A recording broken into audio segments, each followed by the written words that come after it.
I'll tell you a quick childhood story. I'll tell you one of the funnier ones, right? One time when I was like 6, my older brother was 8. We were in the back seat of my dad's car, and we were like laughing, and we were excited because it was around Christmas, right? And my dad just had this thing. He just didn't like joy, you know? So he's sitting there driving. He's going like, Jesus Christ, knock it off back there. Christ, you don't straighten up. I'm going to buy you a doll for Christmas. And then he did. I swear to God, he made us hold him up. My mother's taking pictures in front of the Christmas tree. I'm just standing there like, eh, eh. Afterwards, I ran upstairs to my top bunk. And my dad knew he fucked up, to his credit. He came up, he tried to smooth it over. He's like, all right, come on back down. It's over. Come on down and enjoy the holiday. And I'm like, no, I don't want any kids. I fucking hate you. Right? He eventually coaxed me down, you know. He softened up a little bit. Look, you don't get your fucking ass back downstairs. No one else can open that gift. I'm moving out. I said moving out. I go back downstairs all shell-shocked. Here's another gift for you, Billy. I'm like, is this a fucking dollhouse? When does it end? Yeah, that was Christmas, and those were people that loved me. No, you know what it is? I didn't have like a really good model necessarily, like growing up, like watching my parents. They always used to argue and shit, you know? Like I was afraid of my dad when I was growing up, you know? Anybody have a dad like that? You're just afraid of him? You know, not like those sitcom dads that come home, the kids are like hugging their legs. My dad pulled in the driveway. Me and my brother's freaked like, fucking dad's home. Shut off the TV. Try to hide. Dude, if I stand like this, do I look like a lamp? He won't see me, right? Can I just fucking chill out here? He wasn't understanding. When you fucked up, he told you. He didn't sit down, well, we're going to work it out. We'll just, you know, I still love you. He looked, what the fuck is wrong with you? Jesus Christ, you're an idiot. Weren't you even paying attention? No, bullshit. Christ, you're just like your mother. You're fucking out to lunch. That was my dad. No matter what he was bitching about, somehow he would make it about my mother. It would have nothing to do with her. He could somehow find a connection and spin it back. He'd have said, oh, is it raining out? Oh, for Christ's sake, I don't need this shit. Christ, it's the same goddamn thing with your mother. That woman is a fucking cloud hanging over my life. Anytime you got an idea, Christ, she shits all over it. No, he was hilarious. He used to work all the time, so he didn't really have like any friends or anything. So he used to talk to me when I was 8 years old like I was a fucking bartender. Just dumping all his shit on me. Like playing in the sandbox, he'd be coming up there. I tell you right now, I don't know what the fuck I ever got married for. I'll tell you, man, I'm gonna get the fuck out. I swear to God, one of these days, I'm gonna get in the car, I'm gonna fucking drive out of here. Your mother's a bitch, Billy. Do you realize that? The woman is a fucking bitch. Is that too real for you guys? You fucking know what I'm talking about. You know, I was trying to, because I didn't have a lot of shit to talk about this week. Other than just being completely blown away that my daughter's already a year old. I can't believe it. And I got her up this morning, you know, and I just couldn't believe how big she was. And I was already thinking, like, she used to be able to fit, like, her head would go from my elbow, not even to the tips of my fingers. Like, I could just hold her just like that. Now she's huge. What happened? You know? There's nothing. I can now see why people have a bunch of kids, because you keep wanting to hit reset. There's nothing better than having a baby around your house. It's the greatest. It's like a puppy times a million. But what is cool is she's starting to talk. So I'm waiting for these the conversations, because some of the kids, my God, they were hilarious. There was this little boy, right? And he was talking to this, they wanted to see like outside my house, like along the side. So I go, all right, I'll take you over there. Just be careful, because, you know, there's all these concrete steps and shit. I don't want somebody falling down. So he points to the side of the house. He goes, what's this? And I go, oh, that's the back of the chimney. And, you know, he's a little kid. He goes, what's that? And then the little girl answers. She goes, that's where Santa Claus comes down and the smoke goes up. when you have a fire.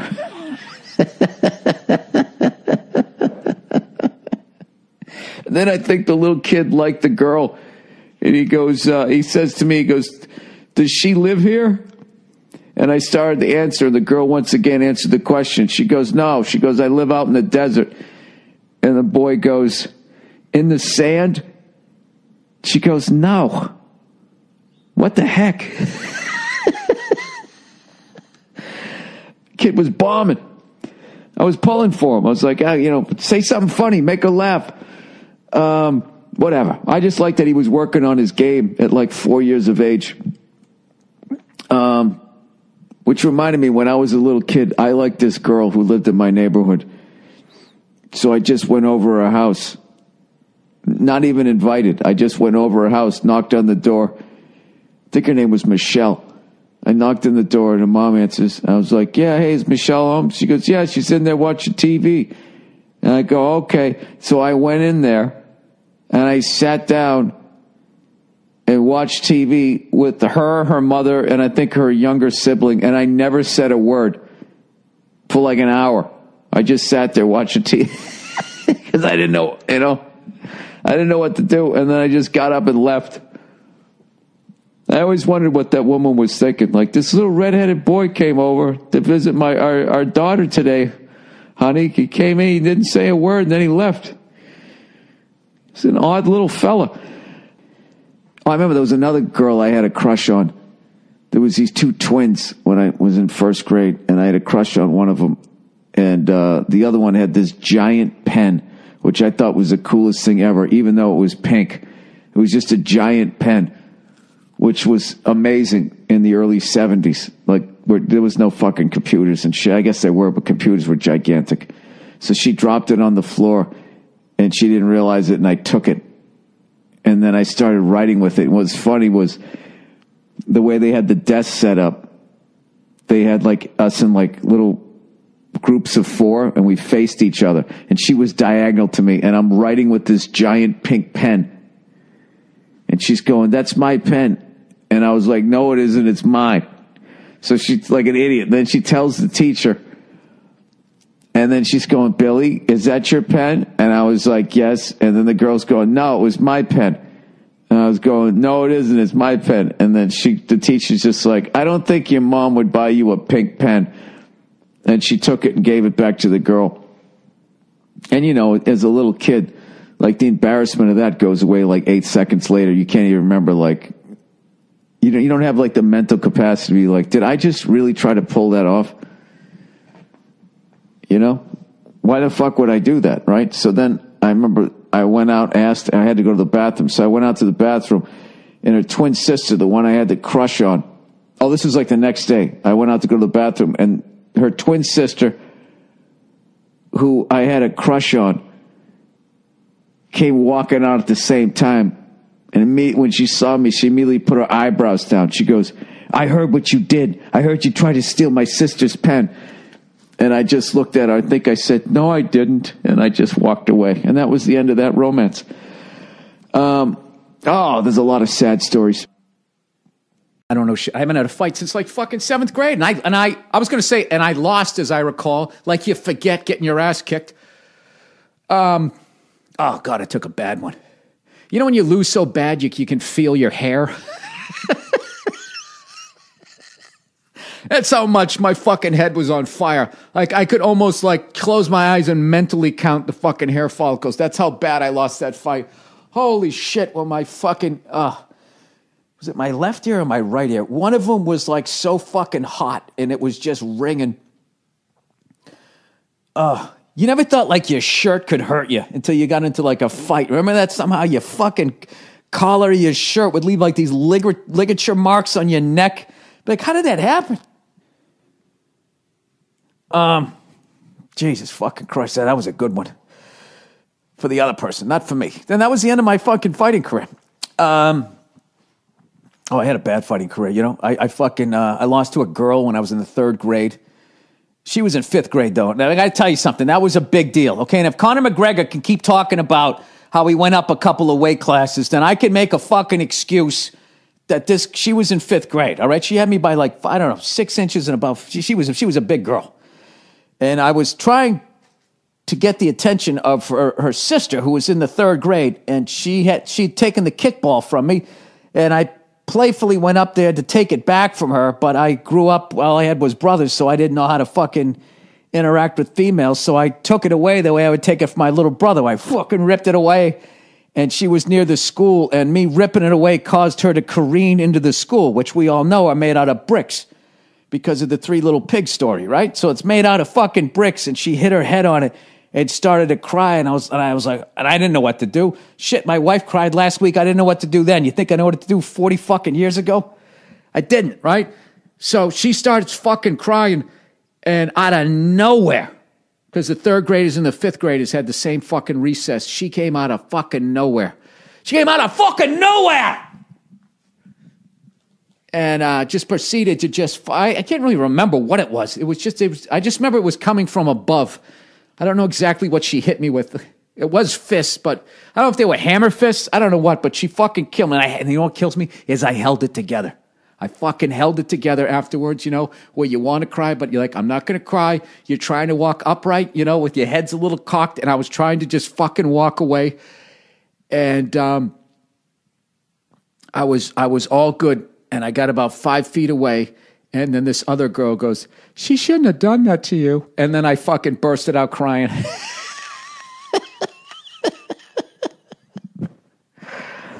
Oh, it was a long, sad, sordid fucking tales of my fights. But dude, I had a lot of heart. Did you, Bill? You cried after a woman beat you up. You know what I mean? Anyways, she wasn't a woman. She was a child. And so was I. When I look back at it, if I just fucking just had a little more head movement and I went for a single leg takedown, you know what I mean? I think I could have had her. But, that shit was not mainstream back then. So, I didn't get the underhooks going, and there was no way to get the triangle going with the figure 4 leg lock. So I lost that one there.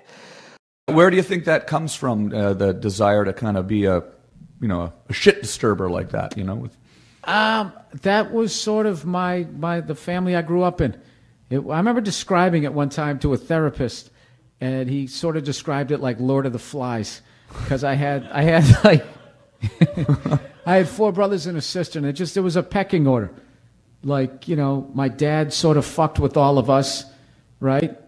My older brother, messed with me on down. Then I messed with, everybody beneath me. And it literally went all the way down to the dog. And, like, everybody fucked with the dog. And we had this little West Highland Terrier, and we turned it into, like, an attack dog. Like, we started off, played, like, the glove game. You took a gardener glove, you sort of mushed it in his face.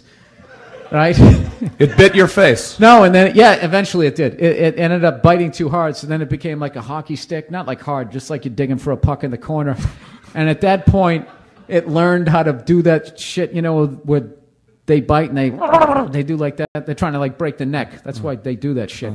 And we thought it was hilarious, but then the dog started doing it to us. And one day I was fucking with it while I was eating, and it actually caught me in the face. It got me, like, I had to get stitched. My dad's a dentist, so I actually went in, and he stitched me up. And, your dad stitched you up? Really? Yeah. He used to do it a lot at home, because, I don't know, I don't like talking about this shit too much, because it's a little bizarre, I think, nowadays, the way people grow up. But, yeah, this is what happened. We would get into fights, me and my brothers, and someone would end up needing stitches, and we always said the exact same lie. I was running through the woods, and I tripped. That's what we would say, and we'd always cover. Like, one time I picked a big rock up, and I threw it at my brother's head. I don't know why I did it. I sort of threw it this direction. I didn't think it was going to hit him, and I nailed him right on top of the head. And I apologized, and he was, and then what happened? I was running through the woods, and I tripped. There was a lot of that. There was no internet. There was no fucking things. There was nothing to do. My brother, I saw one time, he jumped out of a tree, and there was this stick that was pointed up in the air, and he landed on it, and for half a second was like impaled on it, and he looked so ridiculous. We were laughing our asses off, including him. He was laughing because he felt stupid.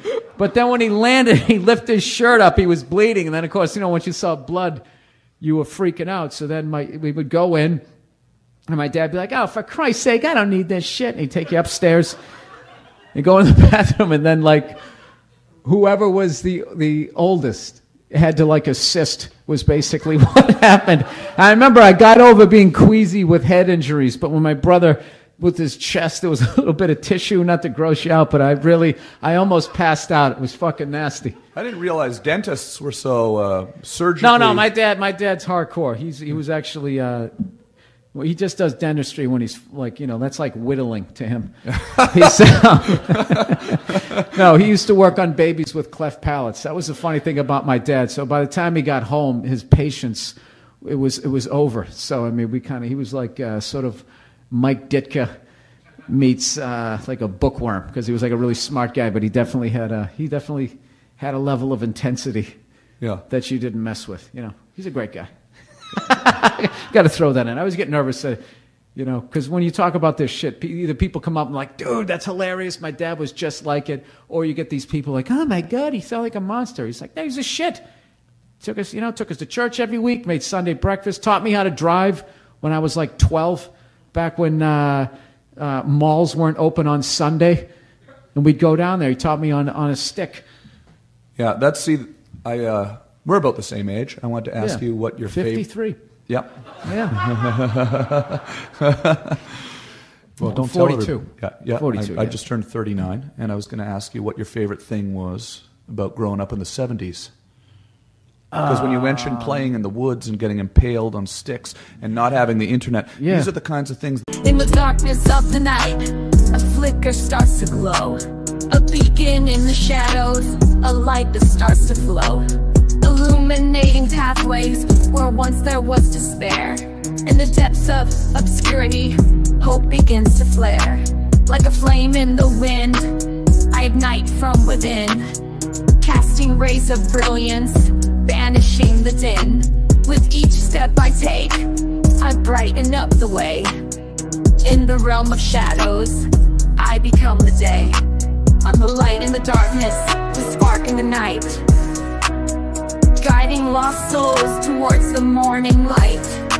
Through the tunnels of uncertainty, I'll be the guide. For I am the bearer of hope, in me dreams reside. In the labyrinth of life, where shadows dance and play, I'm the ray of sunshine, turning night into day. With every glimmer I cast, I unveil the unseen. In the tapestry of existence, I'm the golden sheen. From the darkest corners to the highest peak, I'm the radiant glow that even shadows seek. With every flicker, every beam I emit, I dispel the darkness, I never submit. I'm the light in the darkness, the spark in the night, guiding lost souls towards the morning light. Through the tunnels of uncertainty, I'll be the guide. For I am the bearer of hope, in me dreams reside. In the symphony of life, I'm the crescendo's rise. In the canvas of the universe, I paint the skies. So let the darkness tremble, let the shadows flee. For in the heart of radiance, I'll always be. I'm the light in the darkness, the spark in the night, guiding lost souls towards the morning light. That I did growing up in the games. Canada. Like, I mean, when it rained out, there was this... We lived on a busy street, and there was this area that this big puddle would grow up, would just sort of build. And when it get to a certain level, my mother was fine with it. We'd go out with T-shirts and our shorts, and we would walk, and we would stand on the side of the road and point at it as motorists came by. And these people would drive their cars to... as 5, like, basically toddlers to, like, a 9-year-old. Like, God knows if it's too deep, it might make you drive over. They didn't give a fuck. It was the 70s, and they would just drive into it, and all this dirty puddle water would wash over us, and my mother would fucking hose us down outside, dry us off, and then we'd have dinner. That's one thing I actually, looking back, was great about the 70s, was I was allowed to have a childhood. I was allowed, like, all this shit wasn't, I mean, occasionally someone would get a dirty magazine and it would be like this unreal thing. But, like, when I was a kid, thought, right up until, like, the age of, like, 10 or 11, I thought, like, where I put it in, I thought it was right in front. on a female. I thought it was literally, it didn't make any sense that where it is. I mean, it makes sense now, but just I had no idea. But now, if I knew what to click as a 3-year-old, I could just hit images. Yeah. And see it, right? The innocence is gone. Yeah, it is. Yeah. And now we're kind of told, I would think people are more told what they're supposed to do for fun now. Like you have to go out and be a little more creative back in the 70s, kind of invent things. And you could they just open the door and you could go outside, and there was no worry of any sort of like anything was going. That's what I remember. My mother would just she worked the late shift, and she would open the door and she would just send us outside, and then would literally ring a dinner bell for us to come in, and we would just, we did all sorts of shit that she had, rode our bikes to McDonald's one time on the side of the highway. She had no idea. Like a fucking, like a 9 and a 7-year-old. And nobody stopped. People just kept going. Like there was really no, I don't know.